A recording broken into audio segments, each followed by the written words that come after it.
IVM. There's a quick survey to fill out on ivmpodcast.com/survey. It lets us know a little bit more about who's listening to us. And you know what? We're going to do a few prizes. So, we'll do a random drawing of maybe 10 people and we'll send you all some swag. Remember, that's ivmpodcast.com/survey where you can fill out the survey. Do you often dream about leading a more creative life?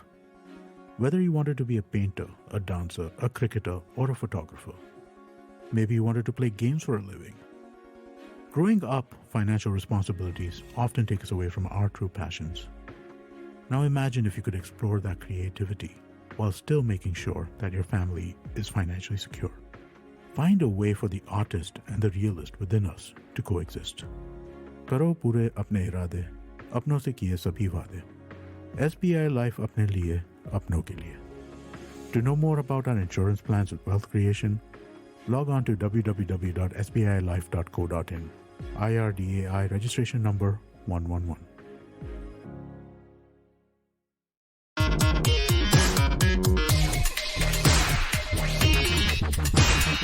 Hello and welcome to Simblified, the weekly podcast that aims to make you smarter, but actually it's us getting smarter by just talking to each other and building organically, which is apparently also what Sri Lanka did to their farming, and they're in big trouble now. So to figure out how that happened... That is probably the quickest...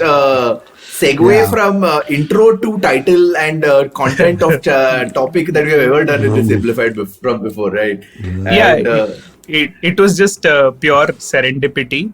I am Tony, one of your hosts, and my sort of serendipity favorite sort of memories about Sri Lanka is the fact that there was this movie called Serendipity to act out in a dumb charades competition, and I tried showing Sri Lanka to my teammates who didn't understand what I was getting to. Right? But the idea was that serendipity comes from Serendip, which is the old name for Sri Lanka. But I have here our co-hosts of Simplified who play concept dumb charades much more often.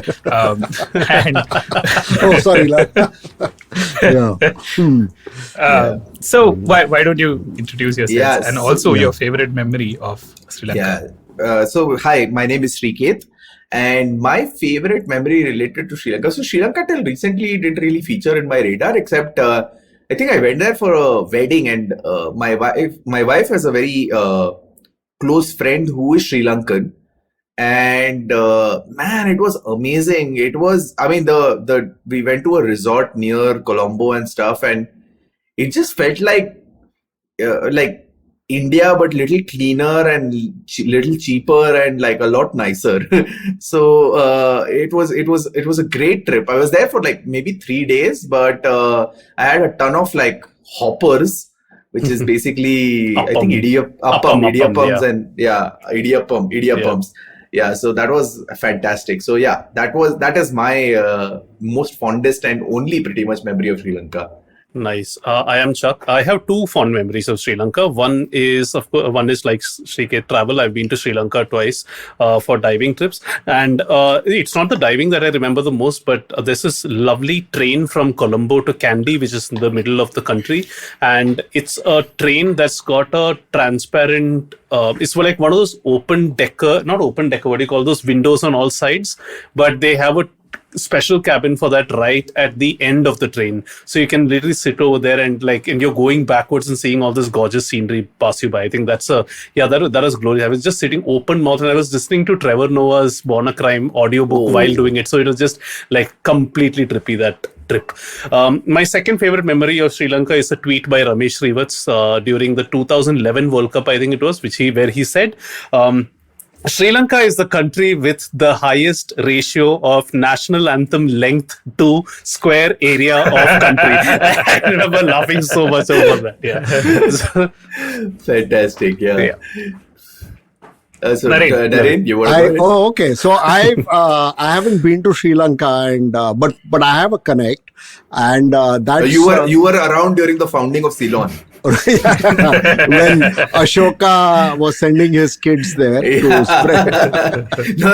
That bridge, that fabled bridge between India and Sri Lanka is like Naren has like construction rights over it.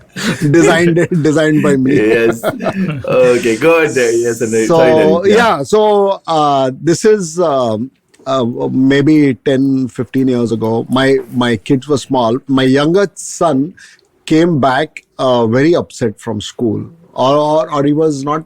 I mean, I think he was studying for a unit or something, very upset because, and I remember this very well because they were studying about Sri Lanka, and the tallest mountain in Sri Lanka is called Piduru Talagala.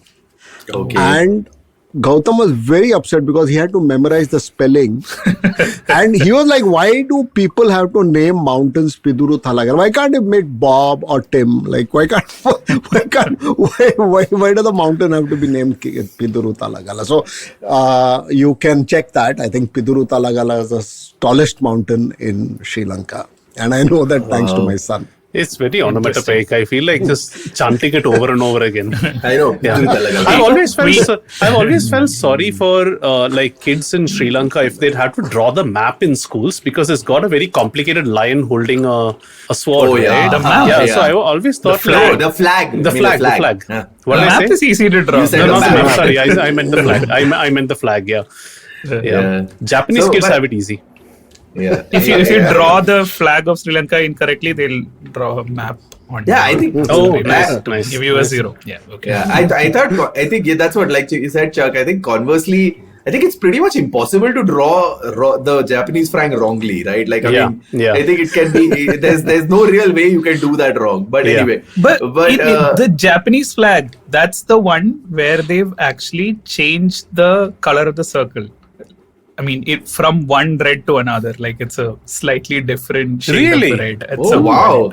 That is either that or See, kids, this is why you should pay attention to that flags with Sheldon section on the Big Bang Theory. I know. This is how we transition from simplified to fun with flags. And this is why you shouldn't let your attention flag, right? But okay, so in the interest of bringing us back on track, I think the shared.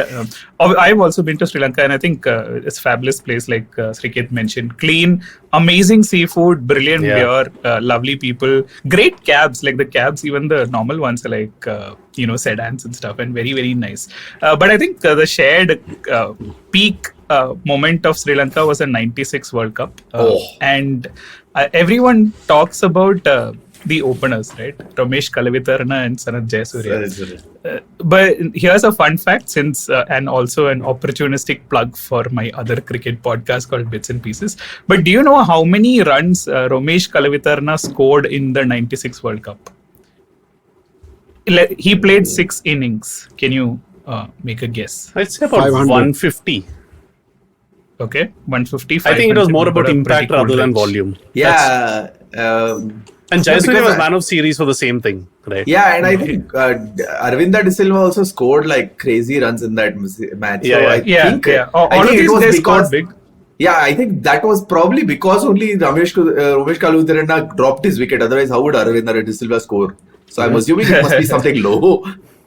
But like the fun thing was their opening stand, right? They just come in and smash it. And he had a strike rate of 140 plus, but he scored a total of 73 runs. So like 12 runs in average, which is pretty low. I remember one innings, the first wicket fell at 90 and Kalu scored a duck, if I remember, something like that, Yeah, correct. Yeah. So pretty much like that, I am the Ramesh Kalavitarana of this episode. Now I'll hand it over to Srikeit to actually build on the innings and then take it from there. Oh man, fantastic! What a transition, Tony. But yeah, so I mean, the reason we're heavily involving ourselves in our tiny neighbor to the south is that they are in pretty heavy troubles of their own right now.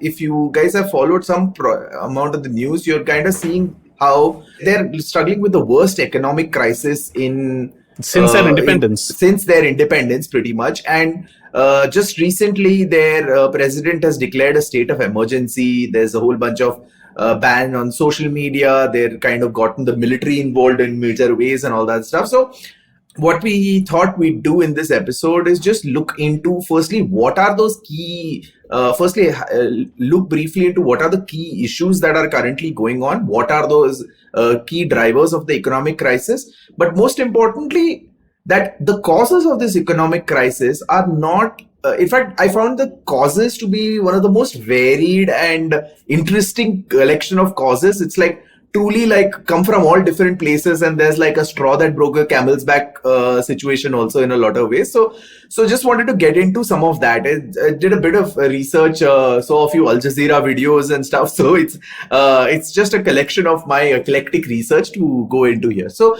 first, let's look at what are the current effects. So firstly, what's the current effects that we are seeing right now? So the biggest one being the biggest crisis, that the biggest manifestation of this economic crisis is in fuel.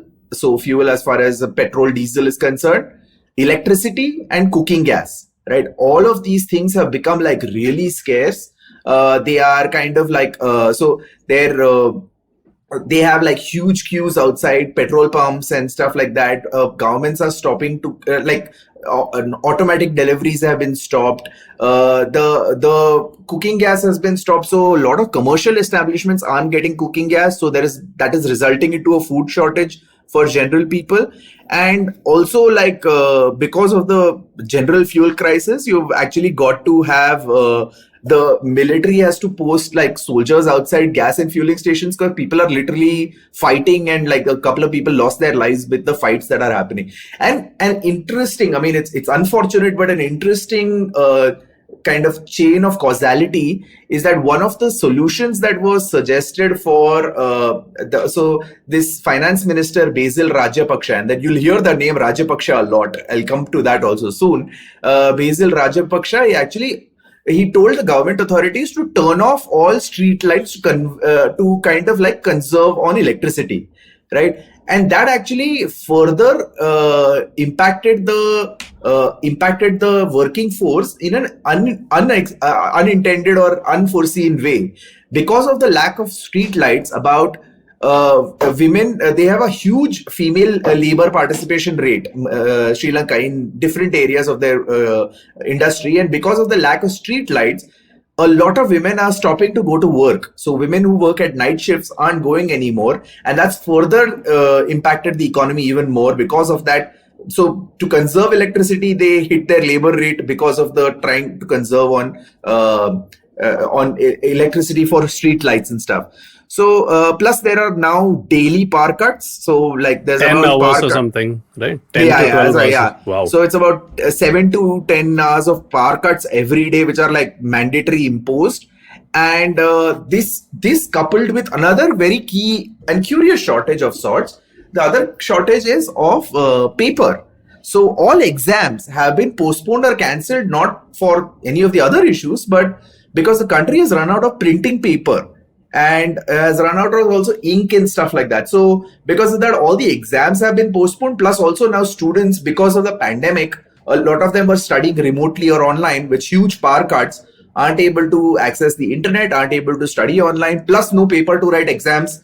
So education has gone for a toss as well, right? And so then afterwards there is also a huge problem with health. A lot of hospitals, so all the scheduled surgeries have all been cancelled. Only emergency surgeries are allowed, and a lot of state-run hospitals are running out of like medicine and stuff like that. And finally, also the biggest impact, and this impact transitions into some of the key causes that are happening right now, is that a whole bunch of, because of this economic crisis and all that stuff, a lot of governments are now issuing state advisories for not traveling to Sri Lanka anymore, right? And so that itself is transitioning into one of the impacts of the from the impacts of the crisis to one of the causes of the crisis.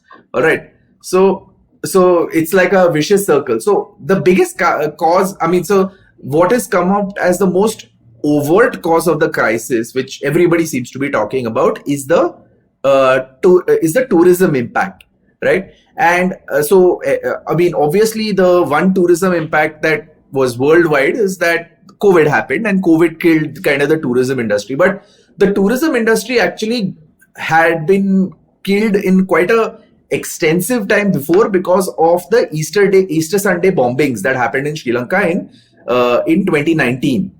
And the bombings firstly happened around a bunch of like mosques and hotels and tourist areas. So that is 2019.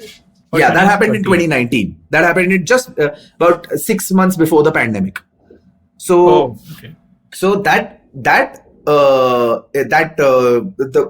bombings, what happened is because of that, they had like a huge. Once the bombings happened, the bombings itself firstly hit tourism, but eventually, immediately after that, because it was done by an Islamic terrorist group, there were huge riots that followed against anti-Muslim riots that followed, and here is where our friend Mr. Zuckerberg and his tiny company played a part, where there was apparently a lot of misinformation that was spread due to Facebook, which was leaked and kind of brought to the fore in the Facebook papers, so to speak, and they were doing the Facebook whistleblower stuff, and Facebook actually officially apologized for its role in creating anti-Muslim sentiment for the riots that followed these bombings.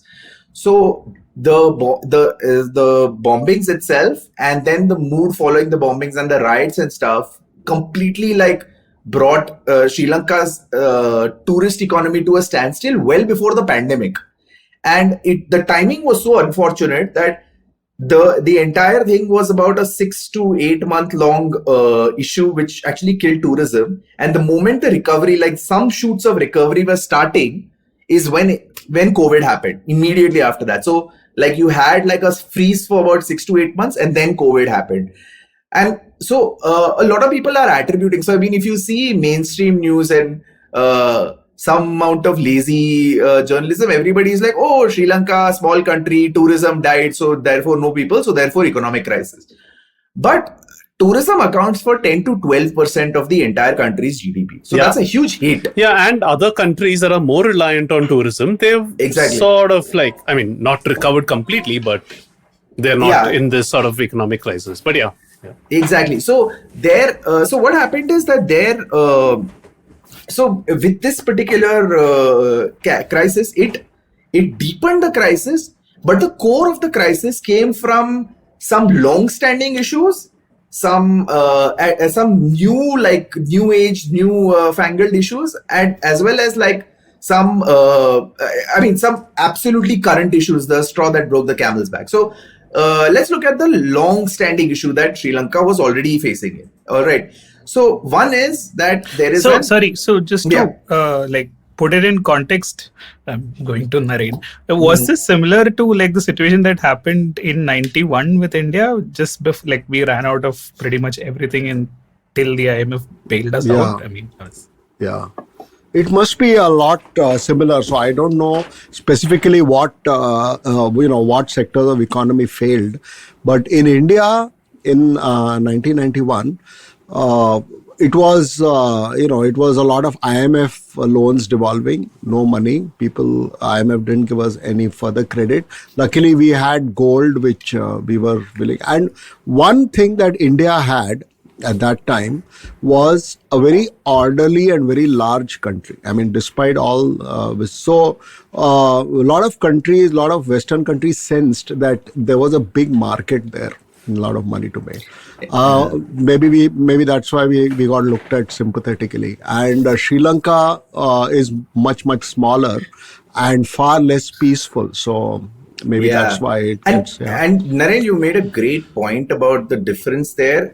Even though India was poorly managed at that time, was not a global economy, and was not something that did not have an economy that was that allowed for a lot of progress. The raw materials were all there. Like India was, they had few crises here and there, but as a country, we are largely self-sufficient with most of the stuff that we need. We're dependent on oil to a great extent, but besides that, for sustaining our own populace, there is enough at the moment.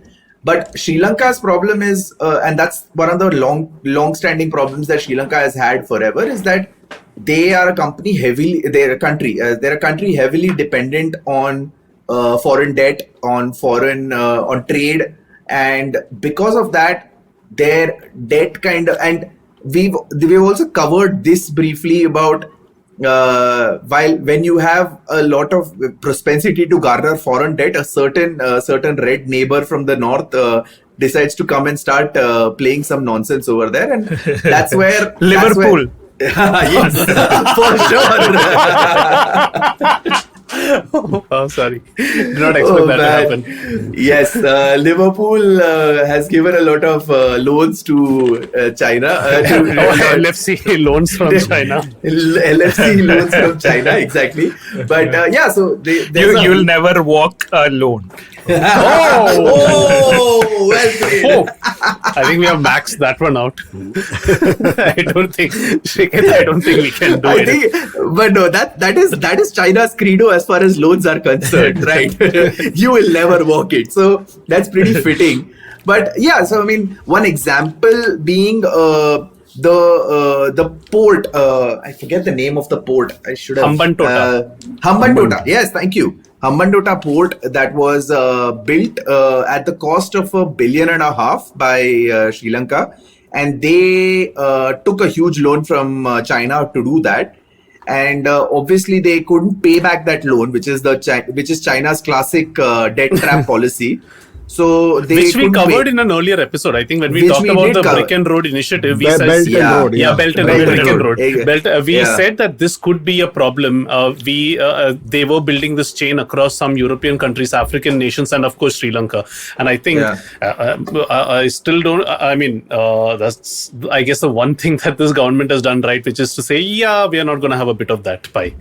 Yeah. So but that's where this particular initiative worked like clockwork in this case. So that port was built at completely on loan money. Sri Lankan government realized very quickly that they are not going to be able to pay it off. Yeah. So they privatized it, and sold it, and obviously in a completely unrelated sale, sold it to a Chinese company, and more than 70% of the ownership sold to a Chinese company on a 99-year lease. So basically, the Chinese control the port, right? So I think in North India, the port is pronounced Hambantota. Okay, no. Hamban. Tota. No, like I don't know, like isn't like becoming Popat something? No. वो बन कर तोता. You're right. Unless you're talking about the Chinese apps, in which case Hamban total. Oh my god! I do not know how this managed, but now I'm opening up a page for potential puns on this. Hambantota. Like this is actually Sri Lankans describing it. Hambantota is pretty accurate. Like they did become a big tota here. But finally we got there. Yeah. So I mean that's where these. So the government Chinese so the Chinese debt trap was one aspect, but it wasn't just debt from the Chinese. The government has been, and this is where our very famous Rajapaksa brothers and family come into play. So this family, the Rajapaksa family, is, I mean, I was just reading about them and it blew my mind the extent to which they are taken over the entire government, right? So there's three brothers. Mahinda Rajapaksa is the prime minister, who used to be the president. The president is now his brother, who's Gotabaya Rajapaksa, so another guy. And then Basil Rajapaksa is the finance minister, and some other Nimal Rajapaksa or something else is the defense minister. So this entire Rajapaksa family and their relatives. So the literally everybody and their so everybody and like literally their whole family is, and the other extended family who are not Rajapaksas directly are all heads of like banks and everything else across the board. So it is said that apparently 70% of the entire country's budget is in direct control of the Rajapaksa family. Wow, this is crazier than Russia, dude. Yeah, so they literally control the whole country's budget in some way. And this guy, Mahinda Rajapaksa, has been like, he's nepotism max. So in that way, what they have also done is obviously along with nepotism, there's a huge amount of corruption that's been going on.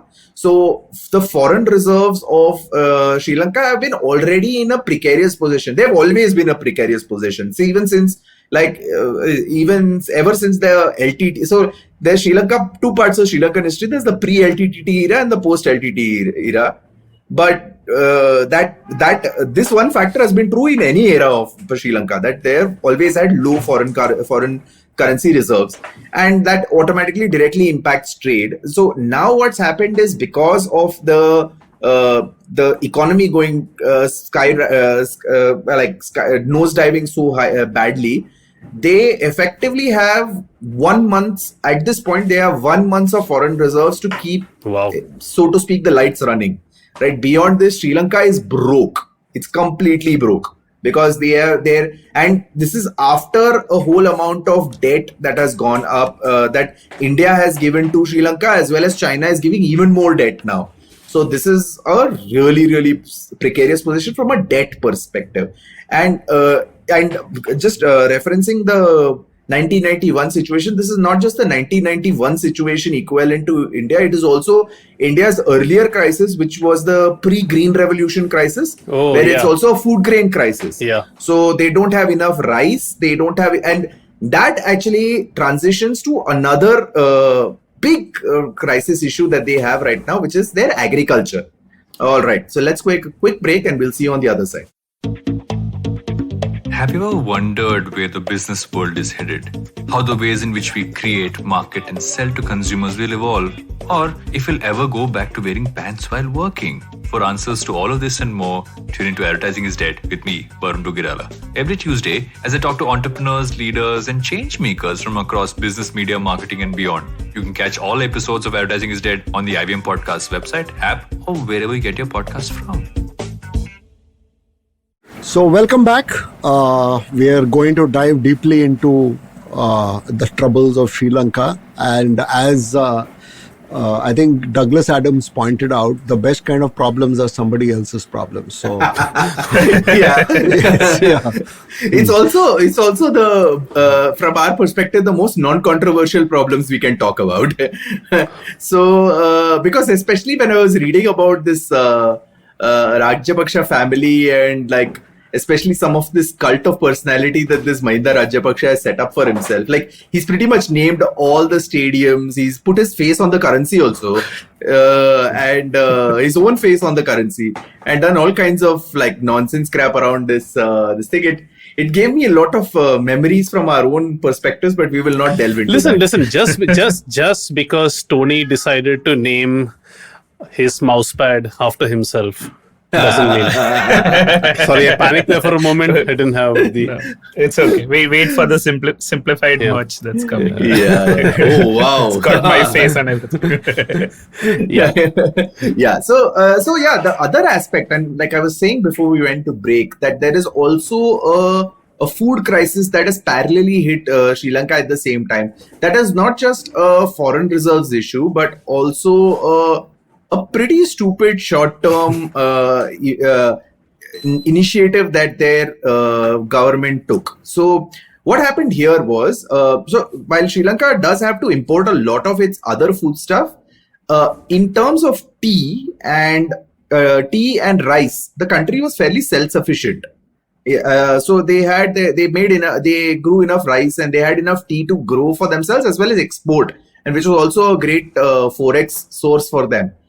Now here is where, in a seemingly progressive move, the first this Mahinda Rajapaksa kind of made a announcement that Sri Lanka will be looking to move towards a 100% organic farming space. They'd become a 100% organic farming country overall.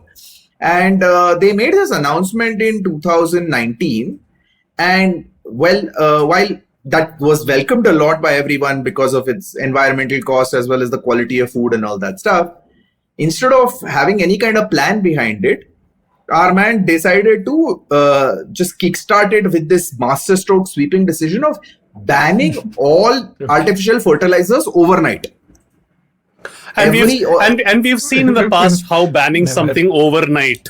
As I said, there are a lot of. I was talking. Please, I was talking about mancading. Please, do not quote me out of context. But yeah, so this man, so actually there is good precedence. I mean, one great precedence of going 100% organic is the own Indian state of Sikkim. So Sikkim is 100% organic in its farming, but their initiative, they actually made the announcement, the government at one point made the announcement that they'd be going 100% organic in 2003. And they finally achieved it in the mid 2010s, like in around 2015 or 16, something like that.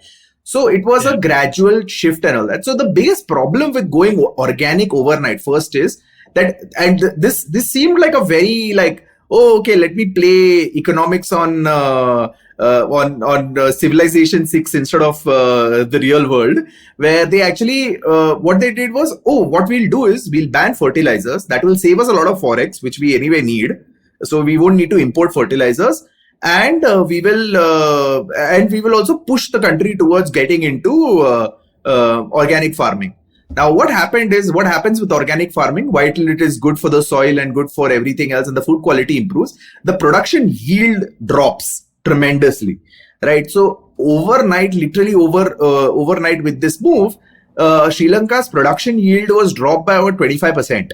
So a quarter of the overall production yield of the country just disappeared. And what that did was further as they were going, so they had to, the country that used to be very self-sufficient in rice had to import rice at the cost of 450 million, right? And there was like, they constantly, and they persisted with this particular issue where they were getting advice from like farming communities about the possible collapse of farming, but they were like, no, we are going to continue with this. And now what also that did was there was, because of the sudden banning of fertilizers, they created a black market for fertilizers, because farmers were like, okay, I can't like suddenly stop in the mid season kind of thing. So that created a black market for fertilizers, and people were like buying from that black market. So they weren't even going 100% organic, nor were they kind of sticking with that farming. Plus they were importing rice for the loss of the yield. So which is where that entire, and all of this happened before the COVID pandemic altogether, and which later on even further exacerbated. Yeah, it exasperated everyone, but it exacerbated the problem. And then the other big issue, and here is where it sounds particularly Republican. These guys came, so this government was elected only in 2019 on the promise of like lots of tax cuts and stuff, and they just came and they gave like these sweeping tax cuts, which across the board, which were like both for large industries and small industries and stuff. And with these tax cuts, they were like, okay, you know what, it'll jumpstart the economy, it'll boost the economy, people will get out there, they'll start spending a lot more. And they just gave these tax cuts a few months before the pandemic. And the moment the pandemic hit, the economy anyway went it started shrinking into itself, because people weren't going out anywhere and all of the other stuff happened, but they still kept the tax cuts going. So their federal reserves went like absolutely shrunk down to nearly nothing. All right. And that's where they also, and obviously as most so-called competent, and I'm doing heavy air quotes here, competent governments do, their way to kind of start getting money was get the central bank to print a whole bunch of new money. So but there's no paper and ink. I wouldn't be surprised if you're actually right. I mean, no, but that's what they spent all the paper and ink in printing new money. So now students don't have answer papers to write on. So that's where they started printing new money, and they completely ignored the IMF advice of like, don't print money, you will cause runaway inflation. And they caused that runaway inflation, and that is where you're seeing right now the Sri Lankan rupee has crashed. So the aspect of the current crisis where you're seeing the Sri Lankan rupee crash is because of this, where now the Sri Lankan rupee, which was $1 was 200 Sri Lankan rupees, has gone up by 33%, where a dollar is now 300 Sri Lankan rupees. So like overnight, it's gone up by 33%, and that inflation is jumping every day. Mm-hmm. And the country is about like, some experts are actually, and the farming crisis is saying that the country is about 2 weeks away from running out of rice also at this point. Wow. So yeah, I'm just seeing like 1 Indian rupee to Sri Lankan rupees. When I last traveled there, it was like some 2.3. So 1 Indian rupee will get you 2.3 Sri Lankan rupees. Right now, that'll get you close to 4. So wow, yeah. Wow, yeah. So and all of this also then finally comes back to the catalyst that literal spark that caused all of this tinderbox to explode in flames is the Russia-Ukraine war. Now, here is where it's incredible. When I saw that, okay, the spark that turned the Russia-Ukraine war, I was like, oh, it must be the oil imports that must have been impacted because of this. It's actually tourism. Russia and Ukraine are the top 2 countries that send tourists to Sri Lanka. Really, top 2. Russia, I would imagine. And Ukraine as well are among the top. I won't say exactly top 2, but they're among the top countries that send tourists to Sri Lanka. And one major aspect that was kind of bridging the gap was because COVID is finally waning enough for some international tourism to return. Sri Lanka was actually seeing a bit of rise in tourists coming in. And with the Russia-Ukraine war, that completely killed off. Wow. So now the Russian tourists as well as the Ukrainian tourists have all gone. So that also further precipitated this crisis. And now, the Russians are touring Ukraine now. Yeah. Exactly. So now this means Goa is next. Oh man. No, but actually I thought Goa, that's a separate episode unto itself, which is something worth exploring. But I thought the Russians have left Goa at this point. Like no, they're there. But the Goans are not very enamored of them. They are an important part of the Goan economy now. But a lot of Russian, presence is shady. They keep to themselves, but I'm told by people who live in Goa that they're into all kinds of shady things. Some of them, not all Russians, but but Goa is Goa given who rules the state right now, they would rather prefer a cow over Moscow. Okay, sorry.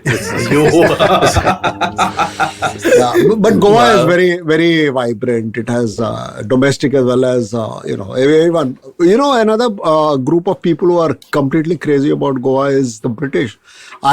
So they come in plane loads, okay? They just go sort of lie down on the beaches for like 3 days, get back into the plane load and just like go back. Who can blame them? Yeah.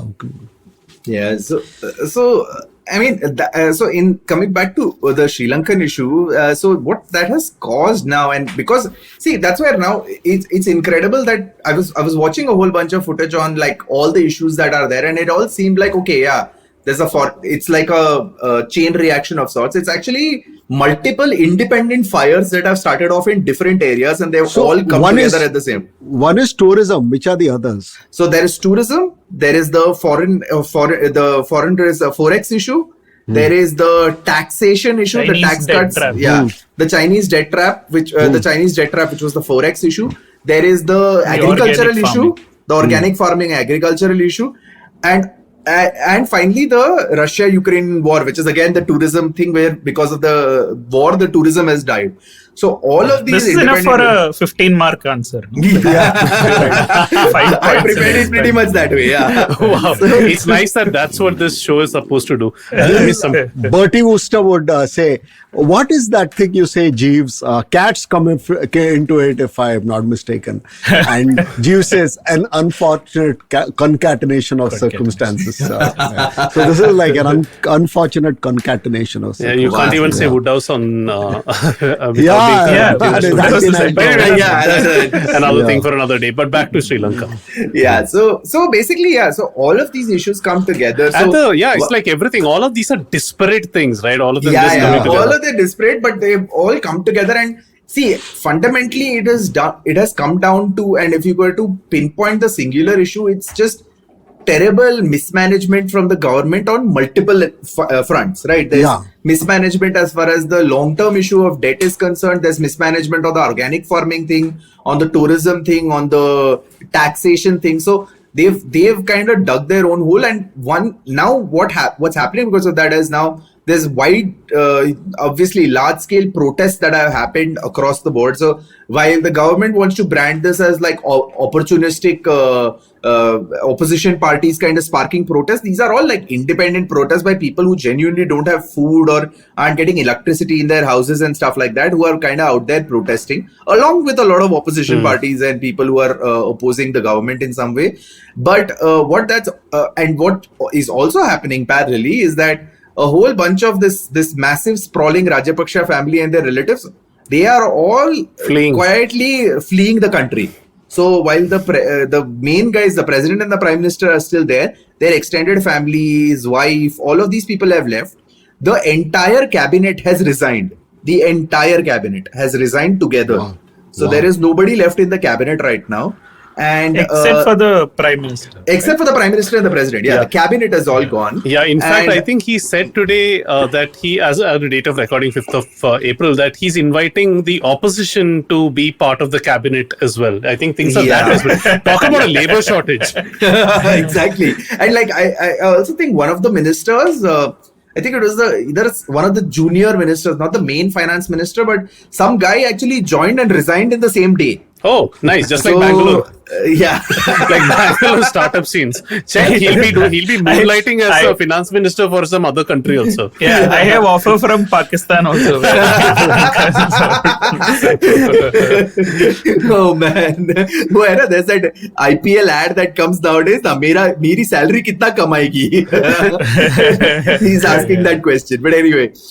So I mean, and there's like protests happening against all of their big properties and stuff. So it looks like, I mean, what's apparent is that Sri Lanka is pretty much on the verge of their own Arab Spring style movement right now, where they'll be ousting the guy in power. Because, I mean, the problem, again, because there are so many different sources of the fire, it's not that you quell one source and the fire will go out. It's like literally like it's a little out of control for the government to handle.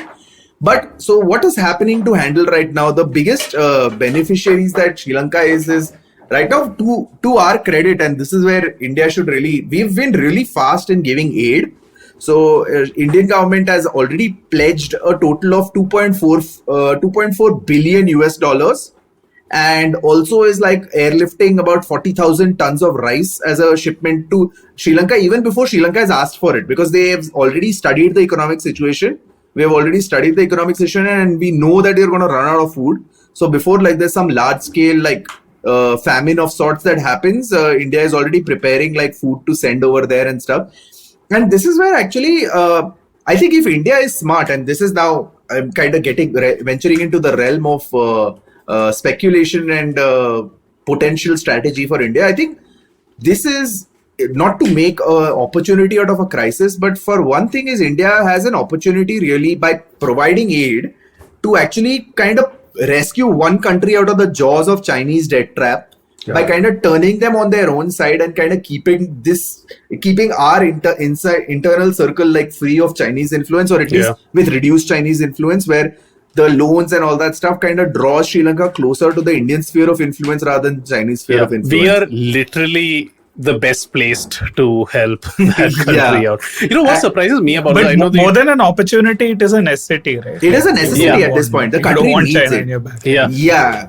You know, one thing, I know you'll have more salient points to make, but one of the things that always surprises me when I hear about debt from these relatively smaller countries is the numbers seem so relatively small. Like like one day, a couple of weeks back, it was like 1 billion of debt. 1 billion, really? That's, I mean, Mukesh Ambani's house costs that much. Are you saying that you have and even that 1 billion probably pales in comparison to how much Elon Musk's wealth rises and drops in an individual trading day? So are you saying that potentially it's likely that a person or perhaps a venture capital company could buy out an entire country? Again, all old son of Bosi posts look like they are going to be reality at some point. There is one thing that, you know, things have changed a lot since the First World War. So before the First World War, almost all the wars that were fought for food. directly or indirectly. Why? Because the specter of famine was security, always So you would just attack your neighboring country, and a lot of colonialism stemmed from that. In the 20s, Fritz Haber discovered his Ammonium. famous process. So fixing nitrogen, and there is absolutely nitrogen is like magic. Okay, it increases food yields by like 4x or something. Yeah, that's a 10x, fascinating something story like by that. itself. The Haber process. Yeah. And after that, there has been no real, there's no real food shortage as it is. I mean, it took a time, it took a while, but countries, sort of improved system. And now the entire world can feed itself many times over. And the tragedy is that, none of the problems have gone away, and that's because of political this thing. So Sri Lanka has done the same thing. I'm not an expert in Sri Lanka politics, but I remember that this Rajapaksa family was extremely, extremely brutal in the aftermath of the Tamil. So they went door to door and killed Tamil rebels. Anyone suspect. So women and children. There's this one very extremely heartbreaking story where one kid apparently was somewhere connected to Prabhakaran was just basically blasted away, just brutal, like some 4-year-old child. That's something that I read as well, which is what caused the success and the rapid demise of the LTTE was prior to this these guys taking power, the LTTE rebels, were heartless. They were brutal. They were doing violations of human rights. But the moment the Rajapaksa dudes came into play and like the LTTE was getting weaker, to finally eradicate it, they actually suspended, Amnesty International has actually said that they both did genocidal events on their own ends. So, I mean, they kind of did okay, fine, we're just going to do this from means to an end. So, but like Naren was saying, there's a lot of nonsense that happened there. But I'm actually next on my reading list is This Divided Island by Samanth Subramanian, which I should have read before the podcast. But I've heard it's a brilliant book. So but that's what also, and this also actually, one weird thing which I saw, which was when I was looking at some Reddit posts about Sri Lanka and stuff, and as it was a very Indian supremacist kind of post as normal, but they were like, why doesn't Sri Lanka just secede to India, so then all their problems will get solved. And accede, you mean? Secede or accede. I think whatever of the get acquired basically become in language that people who listen to this podcast can understand. Get acquired by. Become Reliance Sri Lanka. Adani Sri Lanka. One of those. Reliance Sri Lanka. So the point was, but that's where actually one of the posts, and there was, I think I was reading this on Quora, and there was a Sri Lankan dude who went there, and he's like, while Indians and Sri Lankans have been Sri Lanka is pretty much the largest, most harmonious neighbor India has, with not as many issues. Like there's some fishing issues and all that stuff, but largely harmonious neighbor that we have. But the important thing to know here is that from ancient times, even though Sri Lanka has been so proximal to India and has such huge cultural ties, it has always been a separate country. India and Sri Lanka, even in prehistoric times with the kingdoms and stuff like that, even when it was Ceylon under British, they also India and Sri Lanka got independence in 1948 versus 1947, and has always been this independent country, even though there's proximal ties. So unlike say, I mean, culturally it would still make more sense to have an India-Pakistan merger, because they're still more historical ties of being a single country, but India and Sri Lanka have always been separate countries. So that is it depends on the author. No, I think the Tamilian ties between Sri Lanka and Tamil Nadu have been very, very strong. Actually. They definitely have, and I definitely would. I mean, I won't claim to speak on that topic because I'm nowhere near an expert. didn't Tamilians go there as indentured laborers? They were not there from historical times, were they? That is actually true of Malaysia, a country that I just recently was in. Malaysia, that's definitely true. I mean, they came. In fact, I think gave this fact sometime where the Malaysian Indians who are there, there's a term that's used for them, which is called Kling, which actually comes from Kalinga. So they actually moved there during the Kalinga dynasty itself. So in fact, even linguistically, Sinhala has no connection with Malayalam or Tamil. Yeah, that's also true. Yeah. So Zero connection. Yeah. So that's a brief over, and plus also now what also is another, and going on that point, Tony, you were talking about the connections between Tamil Nadu and Sri Lanka. There is a huge anticipation by of a massive refugee crisis right now, which based on what's already happening. There's a few refugees who have already come over on the other side in fishing boats and stuff, but there's a lot more refugees expected to come in as the crisis gets worse. And I think the reason why I said like it's a big deal is that there was supposed to be a biopic on Muttaiya Muralitharan called 800. It was supposed to be played by Vijay Sethupathi, and there were like protests all over Tamil Nadu because apparently Muralitharan was seen as not sympathetic enough to Tamilians or something. So they had to finally drop that project altogether. So I think like there are sensitivities that we are not fully aware of. Yeah, that might be. I mean, would love to call a guest who has better knowledge on this for another episode of Simblified, because I feel it's really interesting. I always found this thing like India and its neighbors. So like someone like Nepal and Bhutan seem to have decent relations India has, but other major neighbors that India has, there's always some underlying major friction that exists. And with Sri Lanka as well, I like you said, there are these major frictions with the Tamil issues. So I'm curious to see whether that friction is purely political and fueled by political reasons, or is there a true ethnic issue involved as well?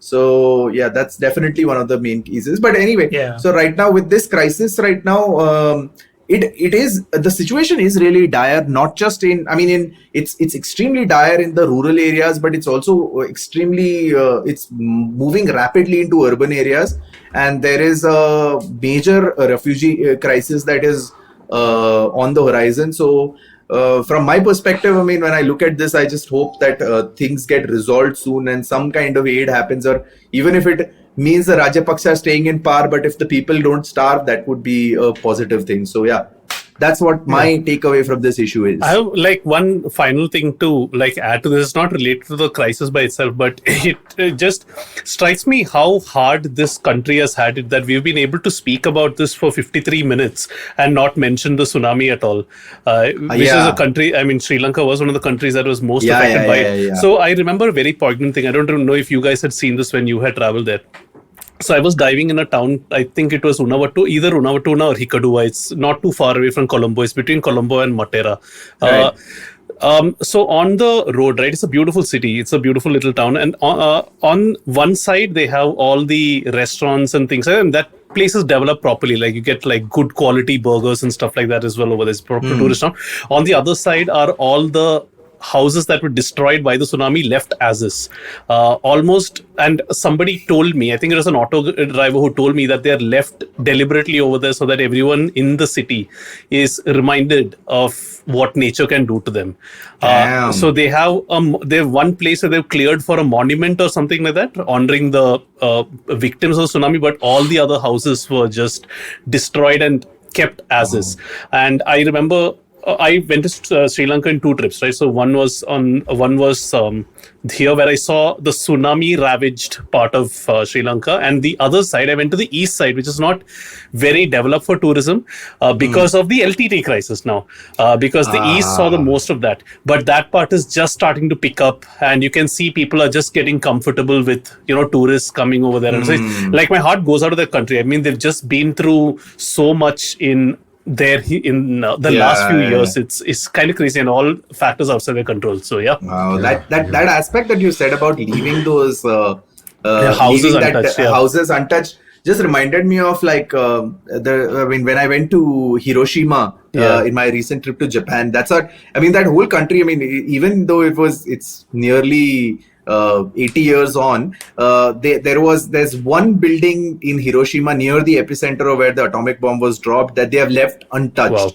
And that itself, like that monument itself, is like that. It's a stark reminder. And with this current Russia-Ukraine crisis, Yeah, I was just thinking. It's a stark reminder of what the world can be if like nuclear war happens and what can happen. Because that building itself, like even though it was 80 years ago, almost 80 years ago, that building was completely destroyed. Like it looked like it was like some kind of huge giant like whacked it like several times, something like that. So it's actually these monuments are actually good reminders for what how much precaution needs to be maintained and how much we need to kind of rethink our choices as far as I'd only say that, you know, once this crisis is over, Sri Lanka is a great place to travel. I think there are 3 people over here who have vouched for that. Whether you're for sure. Whether you like the beaches, whether you like the hills, whether you like diving, whether you like great seafood, and now, strangely enough, the exchange rate being where it is. I mean, you're an exchange rate. I'm just saying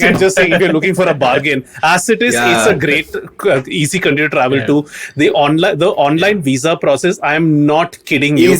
Amazing. It is beautiful. I applied for it, went for a shit, came back, I got approved. And the next year I was trying to go through Schengen visa, which is a different thing altogether because, you know. As you applied there, you went through shit and then you got I wouldn't be surprised at this point with all the loans that India is giving that they may very well, as part of the bargaining, kind of do a visa on arrival system of sorts. Yeah, pretty much. Or a visa exempt situation also. Indonesia has a visa but as it is, situation. it's like some $1,000 or something. So anyway, I would say, you know, once this whole thing blows over, and it will blow over eventually, heartily go and visit Sri Lanka. I think it's a great place. I hope Sri Lanka becomes like the next Greece of sorts. Like after their crisis, they became like this tourist amazing destination because of their amazing exchange rate. So like I hope what that a throwback to episode 1. Episode 1 of Actually, Simplified as a track record. We do episodes and the economy is dramatically improved. I think So let's sign off. Kiss my Rajapaksa. Well played. So Naren, I don't know what to stay in. I don't have the heart to sort of say anything other than I hope Sri Lanka weathers this storm and comes out a strong country and you know, just becomes like a great country once again. So maybe, Naren, you can say, so since we're encouraging people to travel there, maybe you can say stay safe, eventually stay in Colombo and stay simplified. Fantastic. Well done, Chuck. Amazing. All right. That was awesome, Srikeit. Thank you. Hey. Thank you. Bye-bye, guys. Bye. Bye.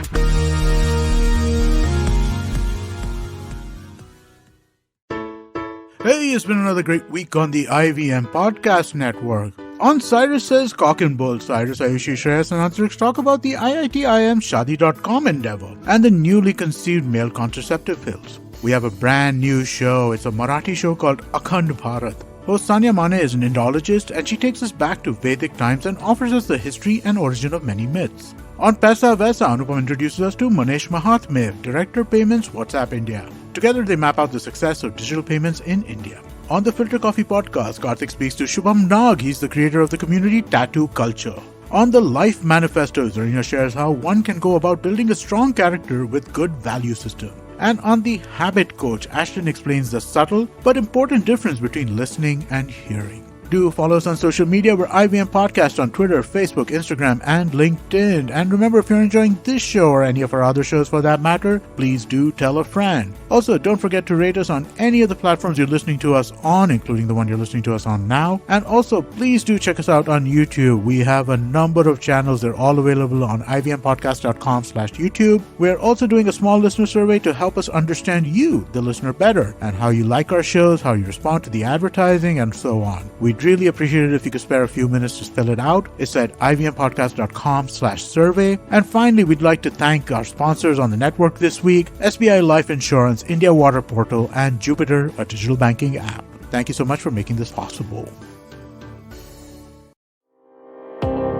Do you wonder why China does the things that it does? Or want to know how we could improve online privacy? Or perhaps you're thinking about how we can kickstart India's economy. If you'd like to search for the answers to such questions, check out All Things Policy, a daily public policy podcast that covers everything from employment figures to aircraft carriers. Tune in from Monday to Friday for new episodes and fresh takes.